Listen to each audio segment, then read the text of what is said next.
Okay, so let's just jump right to it. It's fantastic being me. I mean, no, I get to lie for a living. That's what I do. I get to play pretend all day long. Here's how good it is.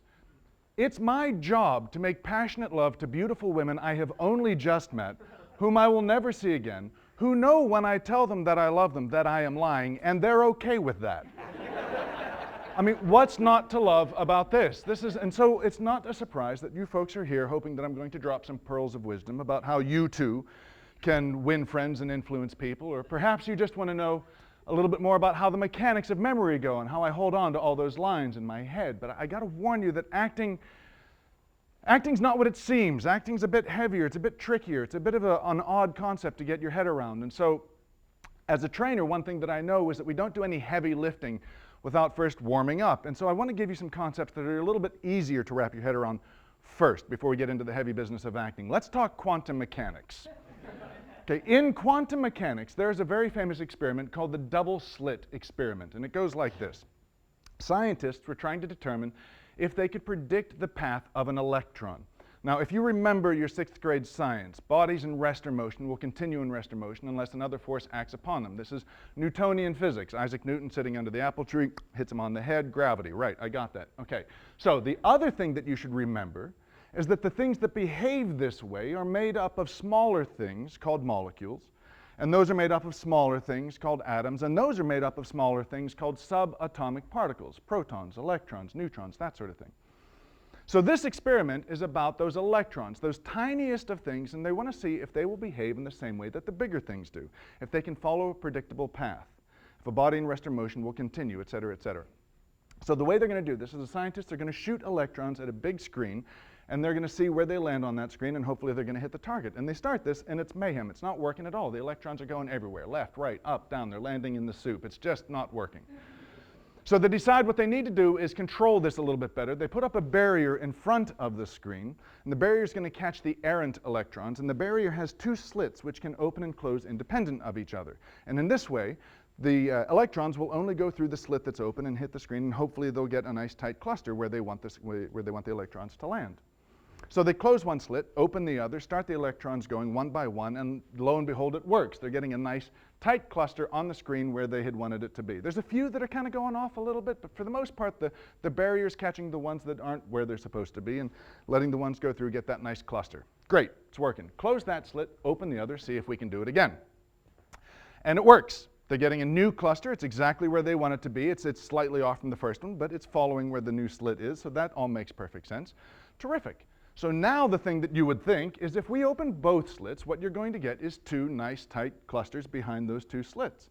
Open both slits, start shooting the electrons one by one, and it doesn't work. It doesn't work. What's happening now is it looks almost like the barrier isn't there. They're getting the electrons all over the place, and the scientists are scratching their heads. They're going, what's going on here? Why is this? And then one of the scientists goes, Eureka! Because, that's what you do in science. If you've got a great idea, that's how the script works. They've got an idea. Maybe what's going on here is the electron is hitting both slits at the same time. Now, this sounds crazy to you and me, of course, because we know that a thing can't be in 2 places at the same time, but that's because you're thinking about it like a particle. What if it's a wave? See, a wave could do that. A wave could come along and it could hit the barrier and pass through both of those slits at the same time. And then on the other side, you would have 2 waves which would interact with each other, and you'd get that diffraction pattern that they're seeing on the screen. Okay? How about that? That's so cool. We never knew this was happening. We need to set up counters on those 2 slits so that we can watch the electrons come through and hit have one electron hit both slits at the same time. So they set up the counters, they start the electron gun going, it's shooting 1 electron at a time, and it's not working because now that they're paying attention, what's happening is the electron is going through 1 slit or the other, but it's not going through both anymore. And furthermore, instead of getting the wild diffraction, they're actually getting the 2 clusters that they had originally anticipated, but they weren't getting when they weren't paying attention. Now that they're paying attention, it's all gone haywire. What is going on? All right? It's as if the electron knows. And this is one of the puzzles that has really flummoxed even the best minds for a very, very long time. It's called particle-wave duality. And they can't figure out why it is that an electron and subatomic particles will act like a particle sometimes and be in one place, but sometimes it'll act like a wave and be in every place at the same time. It doesn't make any sense. And you folks are about to experience history because I am going to reveal the answer to this. Neil deGrasse Tyson, eat your heart out. Here's what it is. You ready? Electrons are actors. No, I'm not kidding. Because actors don't like doing what they're told. All right? The only way to get us to do what you want us to do is to either take away every other option or promise us an audience. If you give us a choice of A or B, but you're not watching, we're going to try to take both. And while we believe that we should be in every place at all times, the rest of the world thinks we only matter when we finally make it to the big screen. Now, there's something else that I want you to take away from this, though, and that is this. The world is far less eager to be defined than we are to define it. You see, we like definitions. Definitions help us understand things, and definitions tell us what things are. But the problem with definitions is that by telling us what they are, they rule out the possibilities of what they might be. And if there's one thing that I can tell you about the world, it's that it likes its possibilities and it's not giving them up without a fight. Now, I really would like to talk about acting because the clock's ticking and we got to get moving here, but you're not quite warmed up yet, so we're going to stick with the quantum mechanics a little more. Imagine there's a fountain. Fountain in a park, water flying everywhere, droplets. Take a picture of it. It's frozen, three-dimensional. You can walk around this, but nothing is happening, right? Still. Here's a droplet of water right there. You see it? Let me ask you, which direction is it headed? Can you tell if it's going up or falling down or maybe it's caught in the wind? No, you can't. Reason being, there is no direction, right? This is just a moment in time. It's right there. Direction requires a series of moments. Direction requires a bunch of moments to happen in order for us to see where something is headed. But without that order, without that sequence, a thing is just there. And here's what you can take away from that. No moment has to follow any other moment. Every moment is actually completely independent of every other moment. It might sound kind of strange, but listen to this. If two moments were linked together, if any moment had to follow any other moment, then you could look at that droplet of water and know where it's supposed to head. But you can't, because moments are actually independent of each other. We experience them like a flip book in an animation film, but they are actually totally independent of one another. So we can know where a thing is, or if we string a series of moments together, we can know where a thing is headed, but we can't know both at the same time. That is actually physically impossible. And here's the real kicker. What you can never, ever know is destination. Now, we like to predict destination, but you can't know it. Reason being, destination is only the end point of direction. And direction, as we've already said, is a series of moments, and as we've already said, any moment can follow any other moment. So that direction can have a new moment slide in there and change it off in another direction. Now, this might seem obvious. I mean, you know this. You know that the world is uncertain. You know that, as the t-shirts and bumper stickers tell you, shit happens. But you don't really like to believe it. See, you believe in predictability. You believe in Newtonian physics, whereas I love uncertainty. That's what actors do. That's where we live. You look at problems and you want to know how to get there. How do we get there? How do we solve this problem by getting to the answer?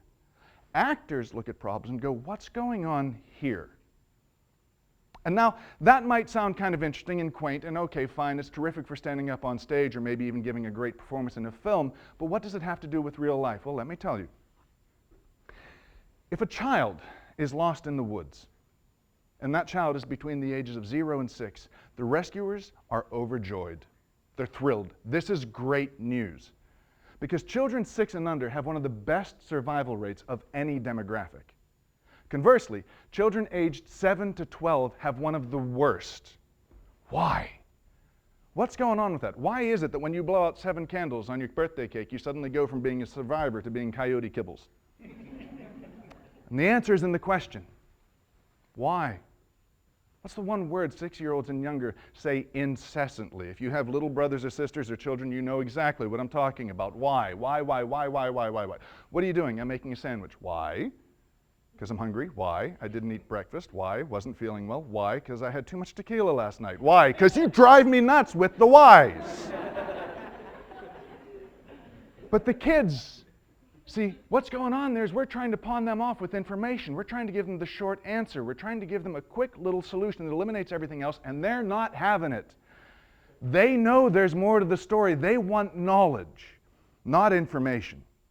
David Brooks wrote a terrific op-ed piece in the New York Times a little while back, and he defined the difference between information and knowledge. Information, he said, is short-term. Knowledge cannot be gained efficiently. It's hard work. And kids, 6 and under, they're used to that hard work because every day is hard work. There is nothing new. The 7 to 12 kids, though, what's going on with them? Well, they've developed the ability to map, right? They've seen Newtonian physics at work often enough to be able to predict that when you drop a ball, it's going to land right there. And they do that in everything now. They start to try to map. They start to try to predict things. They start to become like you. They start to try to grow up and figure out how things are going to be with any kind of certainty. But the problem is that they are mistaking probability for predictability. They're mistaking what's likely to happen for what will happen. And what's more, the world around us encourages and enforces this all the time. Their curiosity is no longer welcome. They're sitting in school now. They're in 2nd grade. They've had a year of 1st grade. They had their time in kindergarten where you got to play, but now it's down to the serious business of multiplication and addition and all those sorts of things. Learn your dates. If you have a question, you're not allowed to ask it until you calmly raise your hand and wait to be called upon. And as far as your schoolwork, the assignment, the really heavy business, you're a big kid, you're coming home with your books and you're doing really grown-up work now. What is the grown-up work? It's to provide answers, not to ask questions. You are given the questions and you're supposed to come up with the correct answer. Don't come up with any possibilities. If possibilities will be marked wrong and will be punished with a bad grade. We want the correct answer, please. So kids are trained from 7 to 12 that they have to map, that they have to embrace predictability. And so, when the plane crashes in the jungle, they sit down and await further instructions and they die. But the 6-year-olds and the younger, they don't like being lost in the woods. It's not to say that they're having fun there. It's not a playground. But they're used to it. They are comfortable with being uncomfortable. They're all right. Every day is new, and this is just a different setting, but they're okay. They can make something happen. They'll deal with what's going on. Their question is, what are we doing here? Not how do we get there? And they survive. Now, as actors, we train to be childlike. We train not to be focused on determination, on expectations, but on possibilities. What might be? What could happen? And you as an audience, you watch us, and you, like the good 7 to 12-year-olds, you see answers. You sit in the audience and you look at a product. And you go, how does he know all those words? How does he remember all those lines? How is he not afraid? What you're not realizing is that I am not in a product. I am engaged in a process. I take a script and I don't learn the lines. I use the lines. See, what you were assuming is an answer is for me the very first question. Who would say such a thing? What do they want? What are they going after? What are they trying to accomplish and achieve? What matters to them? What is going to happen if they don't get what they want? What's at stake? All those questions that you ask yourself every morning when you're trying to get through the day, and you're going to say 12,500 words in a given day, probably, roundabout. That's 1/10 of a novel. Why does nobody ask you how you learned all those words? You go through every day answering these little questions. That's what I do on stage with this script, and I empathize with that character. And that gives me that sense of direction, like the droplet. I figure out direction from what it is that he wants. And then I put myself aside, and I empathize with this character, and then I become the droplet. I get in the moment. And I look around me to see what's happening. Where is the knife? Where is the gun? Where are my props? What is he saying to me? What is she saying to me? Is she looking at me with bedroom eyes, or is she ready to kill me? And in that moment, as that character, I respond to what's happening. And if the script is going correctly, and if everything is humming like it should, then what I am inspired to say is what has been scripted for me. And I deliver a character that you recognize, that you believe, that is not being parroted or robotically announced to you, but is being felt and lived. But here's the real kicker. What if something goes wrong on stage? What if something doesn't happen like it's supposed to? If I have memorized the script, if I have learned all of my words and I know exactly where I'm supposed to stand and what I'm supposed to say and where and how loudly, and then the gun isn't where it's supposed to be, or she doesn't come on to give me those bedroom eyes, then I'm screwed. I'm stuck. I have nothing, because the script that I am living is not the script that I am in anymore.